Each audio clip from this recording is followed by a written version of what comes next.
Have you ever seen a man calmly say, "That's not my baby," while the whole courtroom freezes like the ground just cracked open? That's exactly what Scrappy did. He didn't raise his voice, just whispered it low enough to slice through the air harder than a judge's gavel. The reason, a single voice note so bold and filthy, even Mama D stopped mid-prayer and yelled, "Lord, take the wheel, Bambi." Everyone turned to look at Bambi's face. Flawless, lips glossy, stomach flat, not a trace of shame, and clearly not pregnant. The courtroom was frozen. Her designer heels already looked halfway out the door, like she had expected this day. But what was on that voice note? Bambi laughing, saying she told Scrappy whatever he wanted to hear. She bragged about getting her bills paid, securing deals, and keeping the money flowing because, according to her, he wasn't checking doctor receipts. She said Scrappy was stupid in love and it worked. Scrappy's lawyer couldn't even hold his binder anymore. TMZ was already camped outside with ring lights, and just when Bambi tried to pull her usual routine soft voice, teary eyes, that whole sympathy act bam, cold hard facts hit. And Atlanta already knew. This wasn't just one lie. Bambi had a pattern. Word on the street was she didn't just fake a pregnancy, she'd played more than one man, multiple baby daddies, secret hotel bookings, hush money, the works, and this courtroom scene. That wasn't the main event, it was just the warning shot. Because Bambi's whole life, her glam, her clout, her lies was already cracking. Let's rewind. People thought her biggest mess was the fake baby bump. But it started way earlier around the time Scrappy's music career crashed.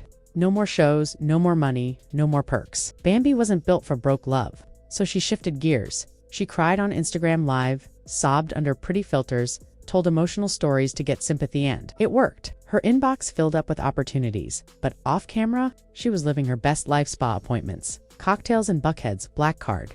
Not for baby stuff though. She was paying for body sculpting, liposuction, and fillers. So when the paparazzi caught her rubbing that fake bump, it looked real. She had everyone fooled except one person. A salty cousin who couldn't keep secrets, leaked text messages. In them, Bambi wrote, "This baby lie is my insurance. Scrappy won't leave a pregnant girl." And she was right. He canceled gigs, paid for luxury doctors, even hired a nanny. He was ready to play dad on and off camera. Meanwhile, Bambi kept skipping appointments, always sick. Always something. But while Scrappy was picking out baby names, Bambi was spotted at a hookah lounge with Dreas, that club promoter, Cousin Dre. Rumors spread fast. People said Dre might be the dad of a baby that didn't exist, because the truth was, there was never a baby. It was all a plan. But cracks started showing. Scrappy's lawyer noticed timeline problems. Medical paperwork went missing. Then came the burner phone, hidden in her makeup kit. It was loaded with messages Dre and 3 other men she called business partners. It might have stayed hidden, but one night Bambi left the phone in Scrappy's car. The next morning, he tried to connect it to Bluetooth. First message on screen: "Send the new ultrasound. I need it to look real this time." That was it. He didn't argue. He didn't post on Twitter. He called one person Mama D, and Mama D didn't panic. She plotted. She got to work, dug deep, hired the same private investigator who once caught Kirk Frost cheating, collected voice notes, burner phone logs, everything. In court, when the audio played of Bambi telling Dre Scrappy's week he's paying for 2 houses, the judge wasn't amused. That was fraud. Her lawyer looked like she'd seen a ghost. Bambi screamed. It was a setup. Blamed Stevie J, accused Mama D, who sat calmly in the front row with her purse open like she was waiting for a crown to fall in. Scrappy didn't move. He just looked at Bambi with a cold stare that said, "I loved you. But now, I'm done." But the tape? That was just the beginning. The second she was cuffed, Dre started talking. A voice memo hit the blogs at 3 a.m. He was slurring, saying, "Yeah, that's my girl, Scrappy, paid my rent. What a fool." By sunrise, Dre wiped his Instagram clean. Too late. Screenshots were everywhere. Scrappy's legal team didn't waste a second. Within 12 hours, they filed for full custody, a fraud claim, and demanded every cent spent on that fake pregnancy. One of Scrappy's boys went live, yelling to 20,000 people, "My man got played by a belly pad butt. He's coming for every coin." Dre lawyered up, but he didn't stay quiet. He told a bartender who told a cousin who told an entire group chat. They called into a radio show. More details spilled. Bambi had planned a miscarriage storyline and a fake tears to land a contract. Renewal at the reunion. She had a hospital photo ready, captioned, "We lost more than." Fake OB reports, edited screenshots blaming Scrappy. It was all in place. But one production intern had receipts. A grainy hotel camera clip showed Bambi pacing with no baby bump while her makeup artist fixed her lashes. She laughed. Once I do the miscarriage scene, Scrappy's stuck. Men are easy. The clip went viral. Her fan pages vanished. Meme pages exploded. Her mugshot became a joke. People made fake pregnancy kits, even drag queen parodies. She became a laughingstock. Then Stevie J jumped in, went live saying she tried blackmailing him, too wanted hush money, threatened to expose his spa bills, claimed she almost had him paying her mom's mortgage. Blogs went wild, fans started digging into her Instagram, matching nail colors, comparing bump sizes, checking backgrounds. One TikTok went viral. Bambi lied better than the Tinder swindler. Back in lockup, Bambi tried the victim card again. A leaked audio clip had her crying. They punish women for surviving. Scrappy cheated first, but no one was buying it. Even castmates who couldn't stand each other were now teaming up on podcasts to clown her. Carly Red laughed so hard during one taping. She spit out her wine and said, "Sis wore Spanx to the baby shower and thought we wouldn't notice." While Dre vanished and rumors swirled that Scrappy's crew had a private talk with him, Mama D made her grand exit, stepping out of the courthouse holding a fan with Bambi's mugshot printed on one side and a Bible verse on the other. She made sure cameras caught every second. "She thought she could play my son, but God don't sleep. And neither do I," Mama D said, loud enough for every mic nearby. But that wasn't the last twist. Inside her thick binder, the one she gripped like a weapon, Mama D had more than just Dre's dirt. There was another name, one whispered around Southside Atlanta like a ghost. Rico. This wasn't just some Dre was the mess after the scam. Rico was where it all began. A former promoter and self-proclaimed expert in faking drama, Rico had once taught Bambi how to survive the reality game. Back when Scrappy still had hits and Bambi was just another hopeful influencer, Rico taught her how to chase the bag and how to fake the invoice that came with it. Mama D hinted about him in an interview.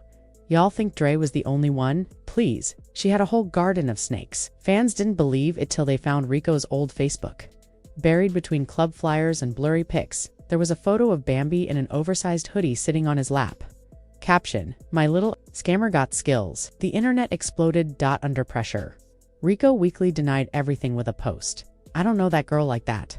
Nobody believed him. Meanwhile, Scrappy's legal team was making power moves. Emergency motions, asset freezes, seized accounts. Bambi's fake designer bags were confiscated. Her leased Benz towed right in front of the jail. A courthouse insider called it a financial crime scene. "This ain't just a breakup," they said. "We're going after every cent tied to that fake pregnancy." Even VH1 was panicking. If they aired fake baby scenes knowingly, that could mean legal issues. So, Mona Scott did what she does best. She spun it. She offered Scrappy his own series title, The Truth According to Scrappy, from Daddy to Dummy to Done.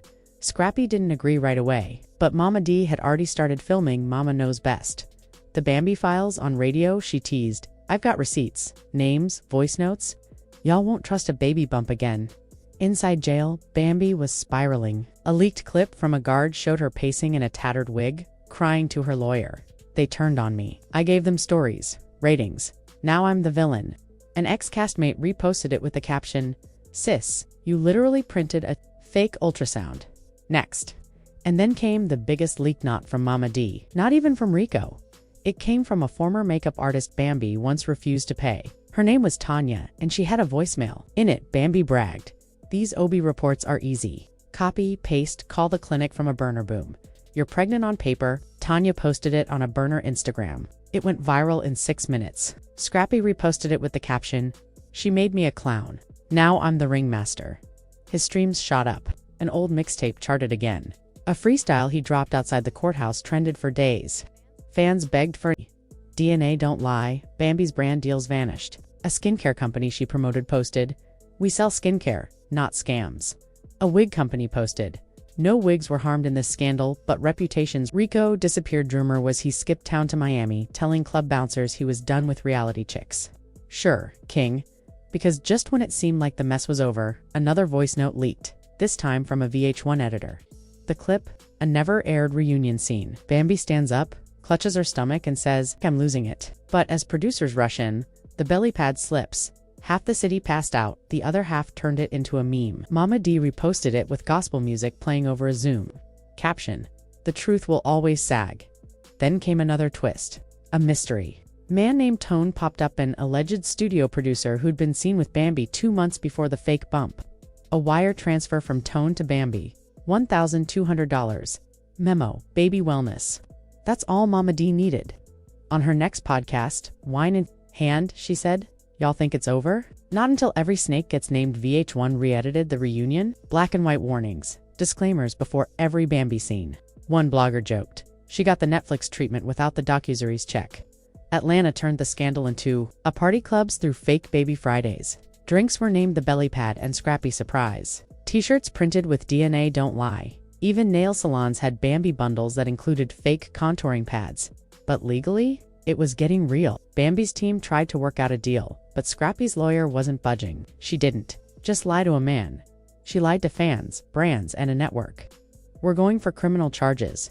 Mama D? On tour? Sold out live shows. Standing ovation. She faked a heartbeat. Now she's hearing mine. Dre tried to ease back. Posted a moving on reel. Deleted it in under an hour after the dragging he got. Rico tried defending himself online. Someone clapped back. "You held the camera, bro." And Bambi.